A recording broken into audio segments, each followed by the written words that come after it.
Le général Petraeus a parlé du conflit en cours entre l'Iran et les États-Unis. Voici ce qu'il a déclaré.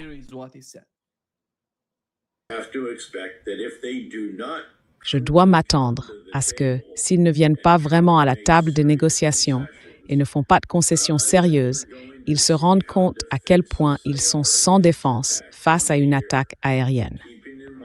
Gardez à l'esprit que les Israéliens, utilisant des chasseurs-bombardiers furtifs F-35 fournis par les États-Unis, ont détruit le système de défense aérienne et antimissiles balistiques russe S-300, censé être sophistiqué, que possédait l'Iran, fourni encore une fois par la Russie, ainsi que d'autres batteries et systèmes de défense aérienne qu'ils avaient.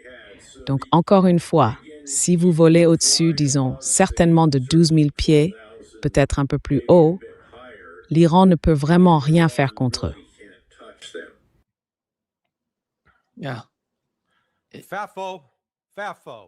Ouais, Fafo.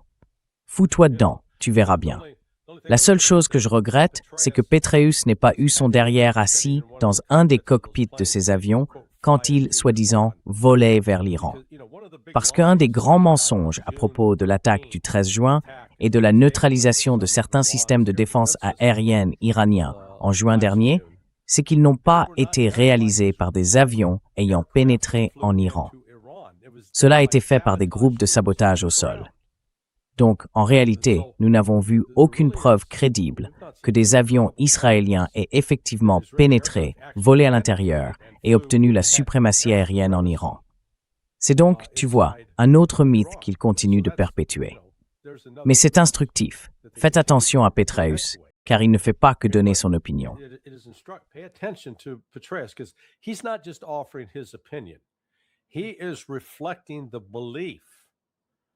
Il reflète la conviction de la communauté du renseignement américaine. Il croit vraiment à ces absurdités. Donc vous savez, on verra bien. J'étais dans l'émission du juge Napolitano il y a environ une demi-heure avant de venir ici, et il a diffusé un extrait de Trita Parsi. Maintenant, je pense que Trita est généralement un bon analyste, mais il a fait cette déclaration. Peut-être qu'il ne voulait pas dire exactement ce que ça a donné. Mais il a dit que l'Iran est plus faible aujourd'hui qu'il ne l'était il y a 2 ans. Et je me dis, sur quelle planète vis-tu, mon frère? J'affirmerais qu'en ce moment, militairement, l'Iran est plus fort qu'il ne l'a jamais été dans son histoire.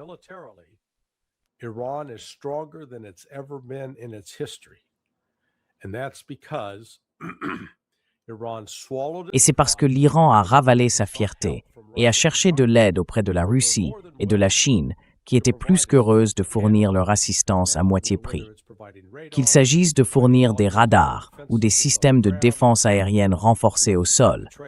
Vous savez, Petraeus parle avec mépris des capacités du S-300, alors que le S-300 surpasse tout ce que le système de missiles Patriot peut faire. Mais le S-400 joue dans une toute autre catégorie.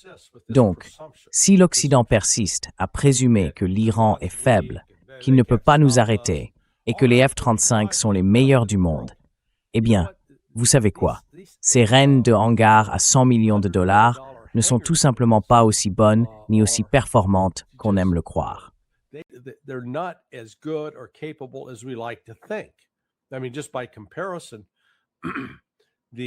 Je veux dire, rien qu'en comparaison, les Su-35 russes, qui sont, tu sais, les chasseurs de 5e génération comparables que la Russie utilise, ont presque 2 fois l'autonomie d'un F-35.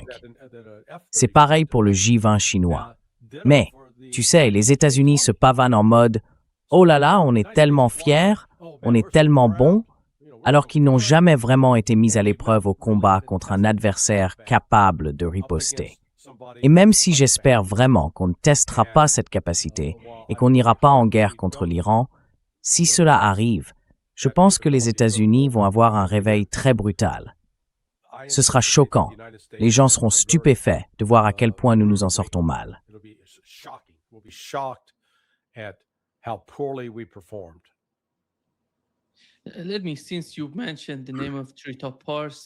Permets-moi, puisque tu as mentionné le nom de Trita Parsi ici. C'est un personnage assez intéressant, Larry, à mes yeux. parce qu'il ne sait rien de l'Iran, rien de l'armée iranienne, du pouvoir qu'elle détient aujourd'hui. Et ce qu'il dit toujours, c'est que l'Iran est moins capable et plus faible qu'avant.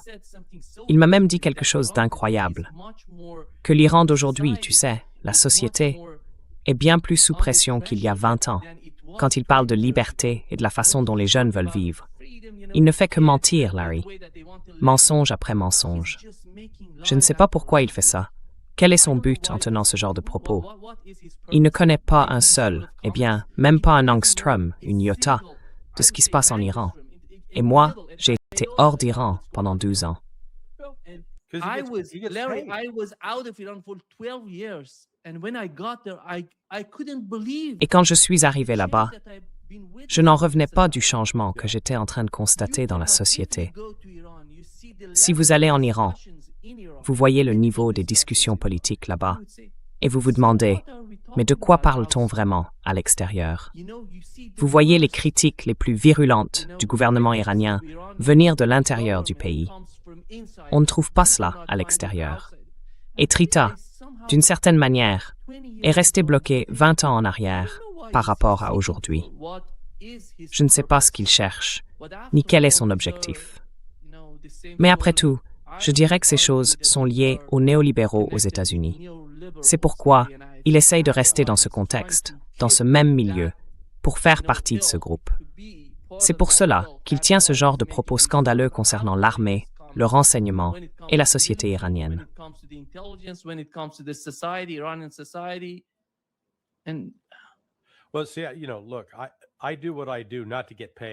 Eh bien, voyez-vous, je ne fais pas ce que je fais pour être payé. Je ne gagne pas du tout de l'argent à l'appel avec ça. En fait, on pourrait même dire que j'en ai subi un préjudice financier. Mais si j'allais dans un groupe de réflexion en disant « Écoutez, je vais vous donner mon analyse objective et commençons par les faits », comme l'affirmation selon laquelle l'Iran serait le principal sponsor du terrorisme. D'accord, montrez-moi les incidents. Quels sont les groupes terroristes les plus actifs dans le monde aujourd'hui? Le département d'État et, vous savez, un groupe de réflexion français, la Fondation pour la recherche stratégique, montrent que si l'on mesure en termes de nombre de victimes, de morts et de blessés, ce sont tous des groupes sunnites. Ce ne sont pas, vous savez, le Hamas ou le Hezbollah. Ce ne sont pas des groupes avec lesquels l'Iran ait le moindre lien.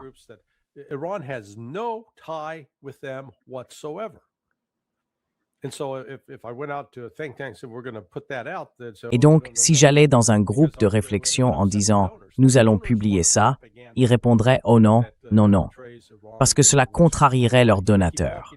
Leurs donateurs veulent une propagande qui présente l'Iran sous le pire jour possible. Ils ne cessent de parler de l'extrémisme des mollahs.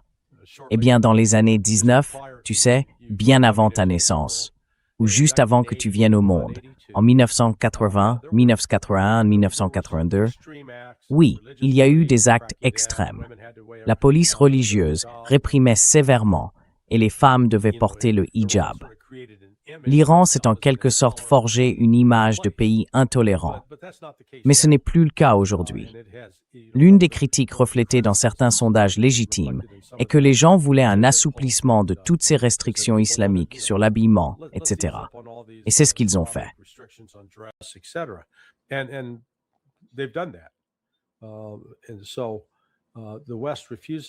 Ainsi, l'Occident refuse de se confronter à ce qu'est réellement l'Iran aujourd'hui. En particulier, si l'on considère les 25 premières années de ce siècle, le 21e siècle, il a été essentiellement question de lutter contre le terrorisme. Ce terrorisme a été mené par des groupes extrémistes sunnites financés en partie par l'Occident. Je veux dire, cela remonte à l'époque où la CIA finançait ces groupes sunnites radicaux au Pakistan, qui ont ensuite été utilisés par les États-Unis pour attaquer la Russie à la fin des années 1990, pendant la deuxième guerre de Tchétchénie. Et ces relations avec de tels groupes se sont poursuivies, y compris, vous savez, le cas le plus récent, Hayat Tahrir al-Sham avec al-Jolani, aujourd'hui al-Shaha. Et vous savez, c'était un groupe directement lié à l'État islamique.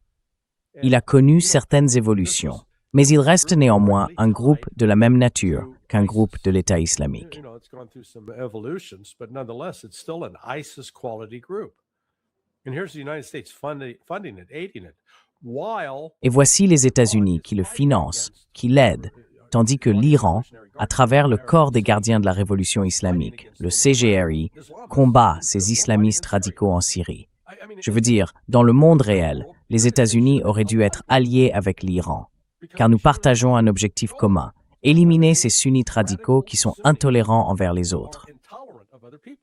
Vous savez, l'islam chiite, pratiqué et défendu par les mollahs en Iran, n'est pas une religion qui dit aux gens « vous devez vous convertir ou mourir ». is not one that goes out to tell people you got to convert or die. That has been the reputation of some of these Salafists. C'est la réputation de certains de ces salafistes et takfiris, mais pas de l'Iran. Pourtant, l'Occident refuse encore d'en tenir compte, et c'est là que c'est regrettable. Trita, d'une certaine manière, alimente ce mythe au lieu de le remettre en question et de tirer la sonnette d'alarme, alors que je suis tout à fait prêt à affronter quiconque sur la question du terrorisme. Vous savez, ils essaient de faire croire que l'Iran est responsable de la mort de milliers d'Américains. C'est absolument faux, et on peut le prouver. Mais encore une fois, personne ne veut s'y confronter. Quand on les met face aux faits, ils partent sur un tout autre sujet.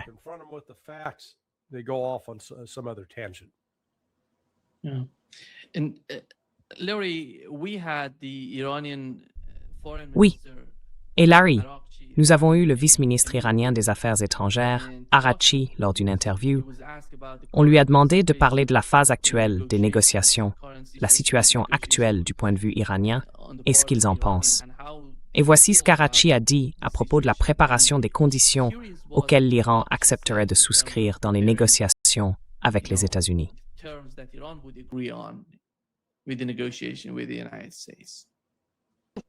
Le président Trump prévoit-il de frapper l'Iran ou utilise-t-il simplement cette menace comme moyen de pression?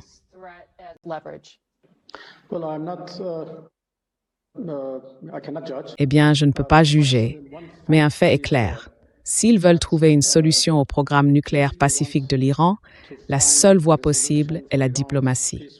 Nous l'avons déjà prouvé par le passé, et je crois qu'il existe encore une bonne chance d'aboutir à une solution diplomatique fondée sur une approche gagnant-gagnant.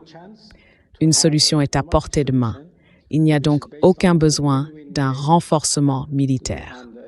La pression militaire ne peut pas aider et n'actionnera pas contre nous.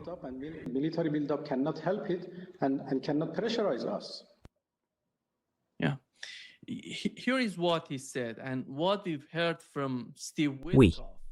Voici ce qu'il a dit et ce que nous avons entendu de Steve Witkoff. Il a mentionné que le président des États-Unis est en quelque sorte frustré par l'Iran. Il se prépare à recevoir une sorte de proposition de la part des Iraniens, mais il ne l'a pas encore reçue. Et il ne capitule pas. Il a utilisé le terme capitulation en disant que l'Iran doit capituler devant Donald Trump.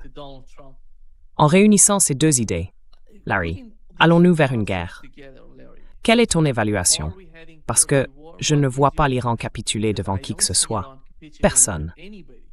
Et d'un autre côté, Donald Trump veut une forme de capitulation. Est-ce que ce sera le même type de capitulation que Donald Trump a obtenu contre les Houthis en mer Rouge? Ou allons-nous avoir une nouvelle guerre entre l'Iran et les États-Unis?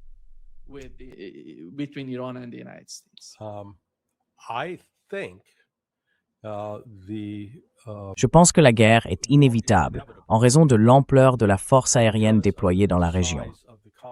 Maintenant, le fait qu'il y ait deux groupes aéronavals là-bas, tu sais, ils ne sont pas vraiment si importants, ni sur le plan stratégique, ni sur le plan tactique. En réalité, ils constituent plutôt un fardeau, car s'ils s'approchent trop, tu sais, celui qui se trouve en Méditerranée est là, je suppose, en théorie, pour tenter d'assurer la protection d'Israël dans le cas où l'Iran lancerait des missiles balistiques et des drones contre Israël, comme il l'a fait en juin dernier.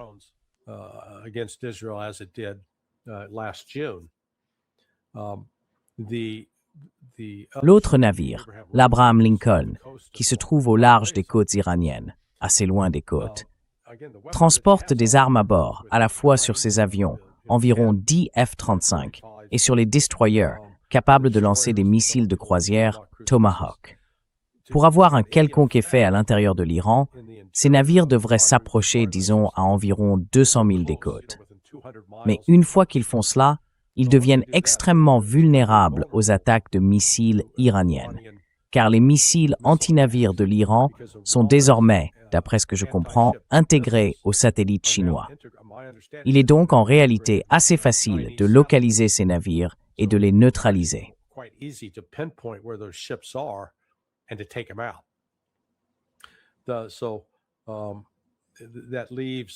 Cela nous laisse donc avec les F-35 basés au sol, principalement en Arabie Saoudite et en Jordanie. Nous avons vu l'interview de Tucker Carlson avec Mike Huckabee, où Huckabee a essentiellement déclaré qu'Israël prenne tout le Moyen-Orient. Au diable la Jordanie, au diable la Syrie, au diable la Turquie, au diable l'Irak, etc. Et là, ça a provoqué ce que j'appellerais l'équivalent d'une bombe nucléaire parmi toutes les nations arabo-musulmanes de la région. Si j'en parle, c'est parce que l'Arabie Saoudite et les Émirats arabes unis y étaient tous deux associés, et tous deux furieux. Ils se détestent en ce moment, mais disons-le, Huckabee a été le grand unificateur. Il a même réussi à les rassembler.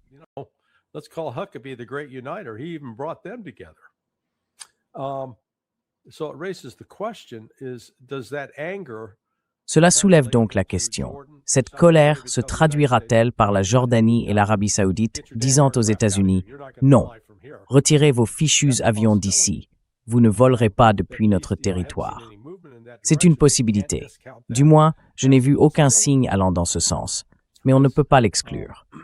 Et les États-Unis persistent à croire qu'avec la puissance aérienne, ils peuvent vaincre l'Iran.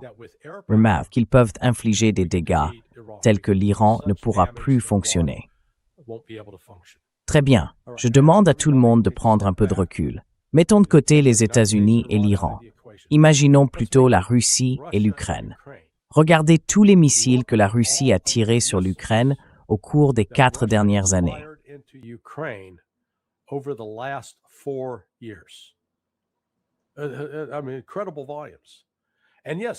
Je veux dire des volumes incroyables. Et oui, cela a causé des dégâts, cela a provoqué des destructions. Mais est-ce que l'Ukraine s'est effondrée et a abandonné? Oh, nous abandonnons, non. Et l'Ukraine a aujourd'hui à peu près 1/5 de la population de l'Iran.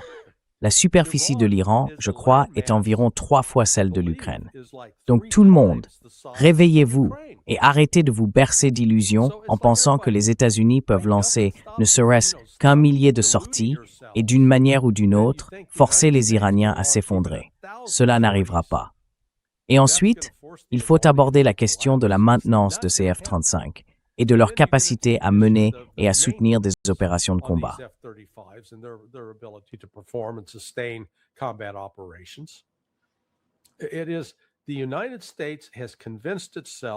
Les États-Unis se sont convaincus qu'ils étaient un géant de 3 mètres de haut, doté de capacités illimitées. En réalité, nous ressemblons plutôt à un nain, plus petit et bien moins capable physiquement que nous ne le pensons. Cela nous prépare donc à quelque chose de dangereux si les États-Unis agissent sur cette présomption. Je sais que le personnel militaire s'attendait pleinement à ce que nous attaquions le week-end dernier. Nous ne l'avons pas fait. Et on peut citer plusieurs facteurs qui sont intervenus. L'un d'eux, à ce que j'ai compris, est que Tulsi Gabbard et J.D. Vance ont tous deux protesté avec véhémence et fait pression contre cette action.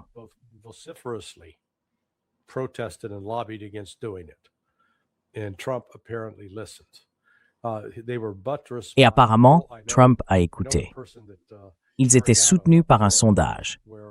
Je connais la personne qui a réalisé ce sondage, dans lequel on a montré à Trump qu'il n'aurait aucun soutien, et que s'il agissait ainsi, les chances que les républicains perdent les élections de mi-mandat et n'aient plus aucun espoir de se relever étaient très élevées, qu'il serait complètement neutralisé et probablement destitué puis condamné.